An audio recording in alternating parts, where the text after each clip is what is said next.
Welcome to the bold analysis.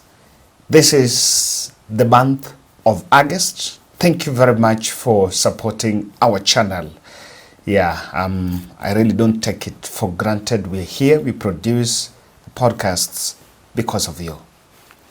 So this month we have a lot that we are going to cover, but just today, keep it here. We are following the vetting of the CSS exclusively. I'll be doing exclusive analysis on that. So make sure you subscribe, because all the way from today to Sunday, that exercise will be going on. We shall be making some very interesting observations on what exactly is happening there. So make sure you keep it here in the bold for exclusive coverage of that. But to kick us off, there was the first Azimio Summit that was held yesterday.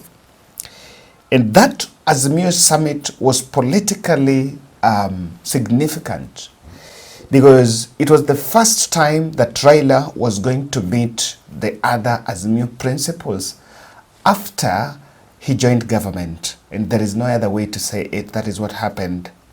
So there is no need of choosing to pick what the political class are saying, while you can easily interpret that they joined government. And number two, it was also the joint meeting by the leaders after those MIB, the men in black, interrupted Raila Odinga's speech in JOF, Jaramogi Oginga Odinga Foundation. So there was every reason for it. And Kalonzo also, another interesting observation was the exit of Martha Karua. Martha Karua had actually made clear her intentions to exit Azimio, and Peter Munya is also following the fray. So I can say without fear of contradiction that that could have been the very last meetings of Azimio before it finally dies. And Kalonzo Musyoka demanded that Azimio Summit be held at SKM Center in Karen, contrary to an earlier report for it to be held in JOF. And this was because, of course, looking at the past backward incident when the ODM goons decided to raid Kalonzo Presa. There is no any way to say it. It was a very backward and very stupid thing. Personally, I think some of those things Kenyans we must rise beyond those things, and we must call them what they are. So Raila appeared with Orengo, who had opposed that broad-based thing. I don't think whether it's a broad-based government. It's an agreement between the two gentlemen. So Orengo had came out to oppose it, and Raila appeared with him. And another significant guest of interest was Gideon Moi. So Eugene Wamalwa and Martha Karua skipped the meeting. Now, according to what the Standard is reporting, Raila was put to task to explain the said broad-based government with Ruto, and also asking question by Kalonzo, asking why he went and had the negotiation with the government as ODM party against the Azimio principals, who probably were supposed to be in the know. In a very sharp division, Kalonzo and the team, backed by the other principals in the meeting, really demanded some serious answers from Raila Odinga. And these were some of the 4 questions that were raised to Raila. The Azimio, other constituent parties in Azimio la Umoja are arguing, they are asking the ODM to cede the parliamentary positions that are supposed to be held by the opposition. And they were asking Raila that they should cede those positions, because just like they complained about Sabina Chege, and we complained about Sabina Chege that there was no way Sabina Chege could be a leader, a minority whip deputy minority whip in Azimio, and at the same time work with government. So Kalonzo Musyoka and the team are also asking Raila Odinga and the ODM party that there is no way you can hold parliamentary opposition positions and at the same time you've joined government. And Raila is still insisting that there is no formal agreement with President Ruto. And while acknowledging, in another twist of the story, while acknowledging that indeed William Ruto consulted him, he did not give a final say on those names that were picked. But if you look at those names, guys, those names were given by Raila. So I actually come to understand one thing, that indeed what's happening, the reason why ODM do not want to accept that gentleman agreement with President Ruto, I agree. There could be, maybe there is no formal, working agreement between Ruto and Raila. But just that political environment they have created, they don't want to agree because of this aspect of you cannot serve in opposition and serve in government. And so what they're actually protecting are the parliamentary positions. That's why they are maintaining their stand. So something happened interestingly. In the summit, Raila told the other principals that the ODM party would meet at a later date and agree on the way forward.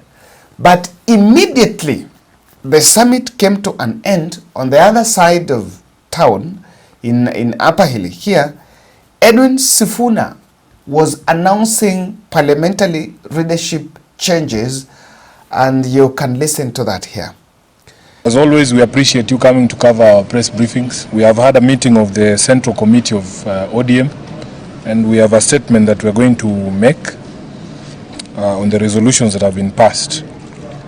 So the Central Committee of the Orange Democratic Movement, meeting under the chairmanship of party leader, His Excellency Honorable Raila Odinga, has today resolved as follows.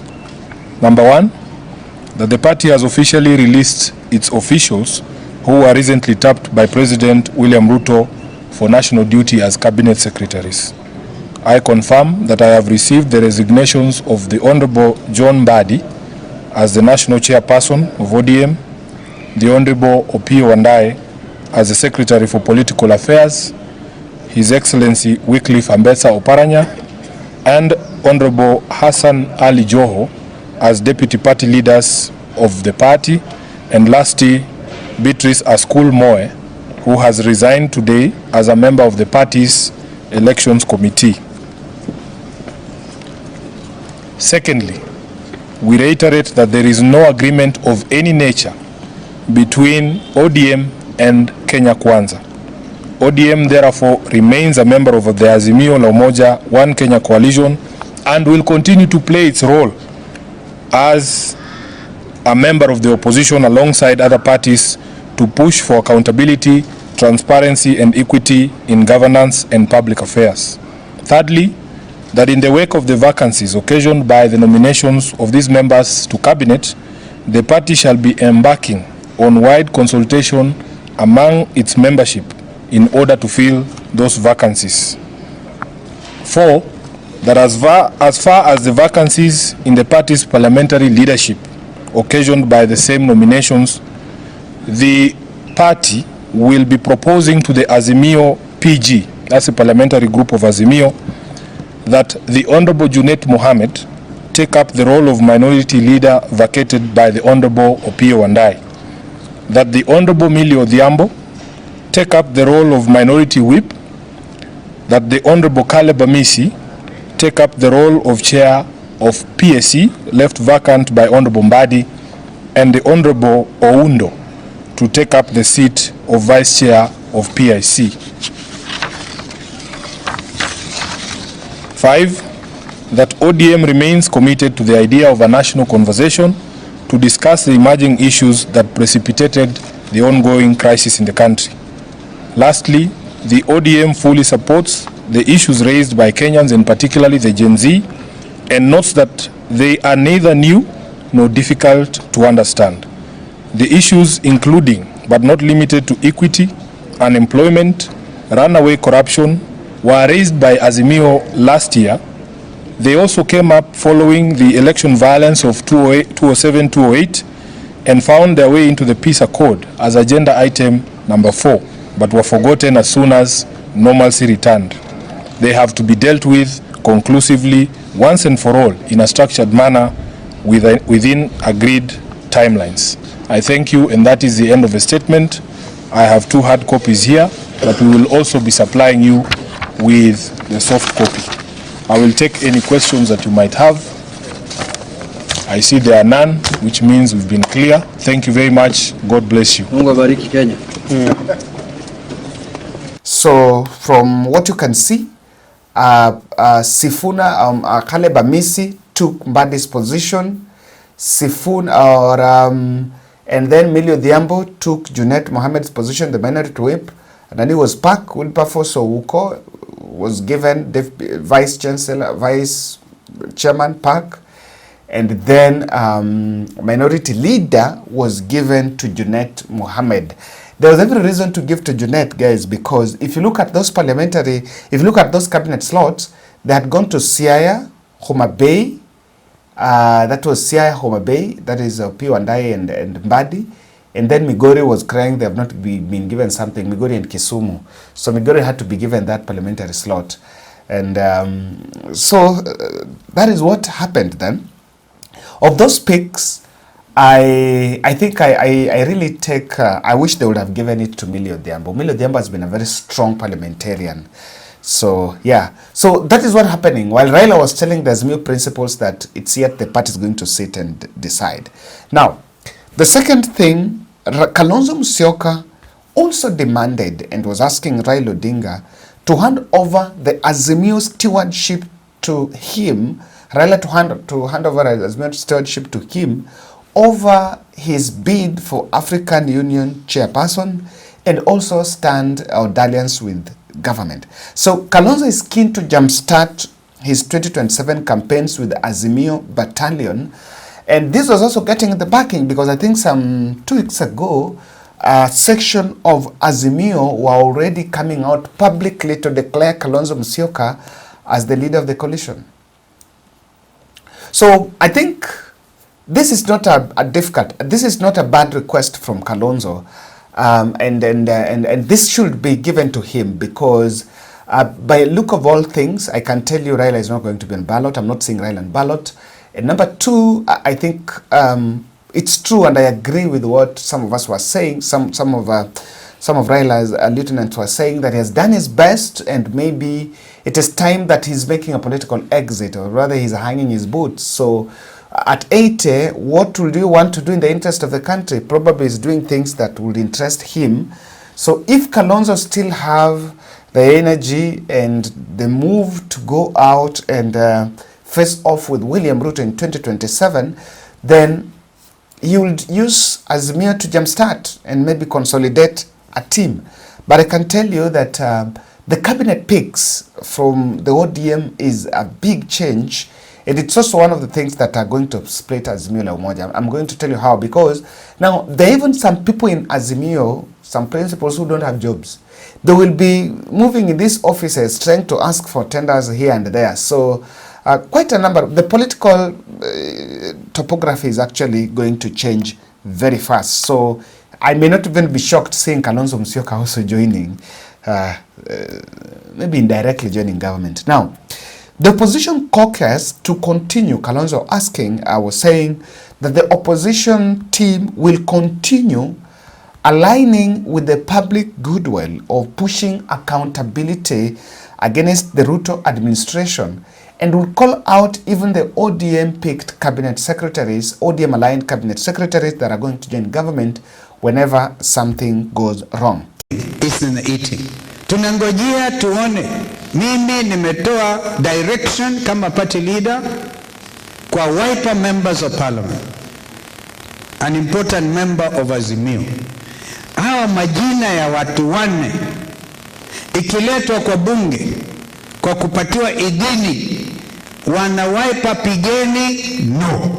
Na mmesikia Mheshimiwa Irene akisema no. Sasa ODM wamewekewa mtego mkali sana. Kama watapiga ndio kuwaidhinisha hawa, basi Kenya itaamini, oh, kumbe mlikuwa mnatudanganya kwamba wameenda kivyao. Because these are leaders of ODM.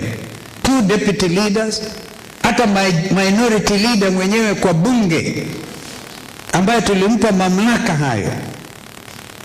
At least I should have been consulted as a leader in our coalition. I didn't know. Minority mwenyewe akaenda. Chairman wa ODM mwenyewe akaenda. Sasa mimi nataka niuliza hao wenzetu hawa ambao wameenda, kweli wanaamini ile mpangilio wa kiuchumi wa Ruto unaitwa bottom up? Hiyo bottom up imeonyesha ulegevu mkubwa. And Raila asked the leadership to support those nominees despite of an earlier stand by Kalonzo for Wiper Party to reject the cabinet nominees. So I think because ODM and Raila team have already made it clear that they are not going to join government, rather they've not joined government and they will still play opposition role, I think Kalonzo and the team will still be right to push accountability questions on the Ruto administration, because that is what, and I said in my very first analysis when that thing was hatched between Ruto and Raila, that it should not interpret, someone should not say that now the country should be leaning towards the administration because of what has really happened. Kalonzo demanded a report on why men in black were mobilized against him in Jove. It is something I didn't analyze because I was not in town, I was not around, I was out, I think I was in Shags, and I looked at that video and it was very demeaning. I think things must evolve. In 2024, still using politics of goons is not something that was looking good. And in the caliber of Kalonzo Musyoka, a man who had supported Raila since 2013, 2017, 2022, I think that is the least that ODM would do for Kalonzo Musyoka, and it came out. Now, I made these observations. Why did Raila tag along with Orengo? Orengo had been his strong critic.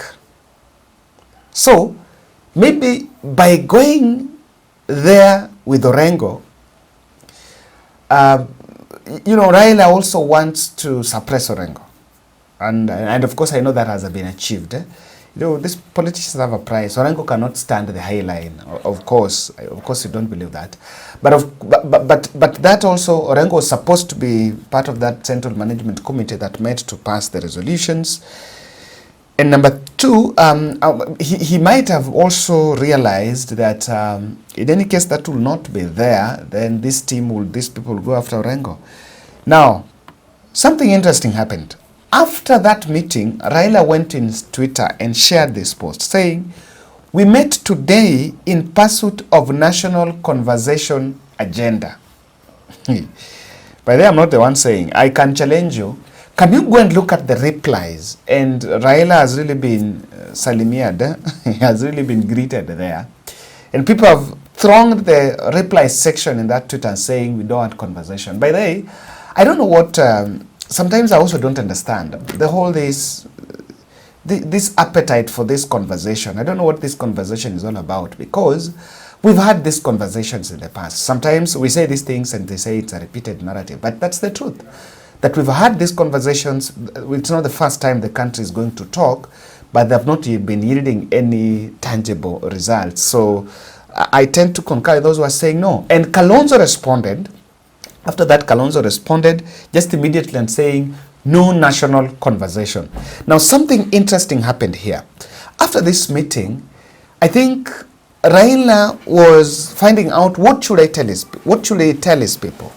And I saw a number of viewers then, of course, attacking Kalonzo, that Kalonzo was part of that meeting that Raila said of a national conversation. Now, what Raila reported is that those leaders are supporting national conversation. But Kalonzo is saying they're not supporting it. So who do you believe between the two? And however, we may not know what exactly is the truth that happened, whether this conversation is there or not. But one thing we understand is that there is big of a fallout between Kalonzo and Raila Odinga out of that meeting. So I also realized the presence of Gideon Moi. Gideon Moi had been absent in Azimio la Umoja since that election. I've not been seeing him in the picture. What exactly you're seeing here is a strategy to try to consolidate a team. Gideon Moi has been a political wheeler. They started with Oka, Kalonzo, Gideon, Mudavadi, until then Mudavadi and I think that was also with Wetangula. They jumped and joined government. So it's part of probably coalition building. But I can tell you, Gideon Moi got a tender under the Ministry of Energy. Now that Ministry of Energy belongs to Opiyo Wandayi. So you can see every reason why he has to hang around, especially where there is Raila's presence, because that tender is under the ministry that is going to be held by Opiyo Wandayi. There are huge cabinet stakes there. I'll once analyze that. Now, I want to talk to Kalonzo Musyoka. Kalonzo Musyoka must take his stand very strong and choose the direction and move with it. And he must realize that it is high time that it doesn't depend on Raila. Because number one, Raila is not dependable in terms of political future. It's only, Raila is only going to, you can only depend on Raila if it is Raila himself to benefit. But if Kalonzo is thinking of getting something out of Raila's shadow, then I can unequivocally say here that Kalonzo is not going to get much from Raila Odinga, the Raila Odinga I am seeing. Why? From all indications, Raila is preparing ground to support William Ruto in 2027. Raila is preparing ground. That is why you can see this national conversation going on. This national conversation is an agenda of President Ruto and the team. And clearly, Raila is out to support William Ruto because William Ruto is engineering a breakup with Mount Kenya. So as a political schemer, you can easily make your observation and see that what William Ruto is looking at is on the other side of Raila Odinga. I wish he engineers that breakup with Mount Kenya, then Raila supports Kalonzo and they form team. That will turn the tide and will make our politics very interesting in 2027. But if we maintain the status quo of a breakup with Mount Kenya and pick the rest, the western wing, then probably that is it. So that's something I can see. I can tell Stephen Kalonzo Musyoka, if and for him, he has a good stand. He can go to Mount Kenya and campaign, try to look for his votes. There are diehard Azimio supporters, ODM, COD, NASA, that can look through Kalonzo's eyes and say, yes, Raila is supporting Ruto, but I can put my vote on Kalonzo. Personally, I've said, and I think everyone has his own stand. My vote in 2027 belongs to Kalonzo Musyoka. Not exclusively because of supporting Raila, the politics of I give you, give back, but because I've also seen the leadership of William Ruto and honestly, forget about anything, but the violation of human rights is something that do not allow my conscience to really think of re-electing Ruto. Now, that's me. Everyone has his stand. Now, and of course, because there's a platform, I can say my stand. There is no problem saying that. Number two, Mount Kenya cannibalization is an opportunity to replace Ruto.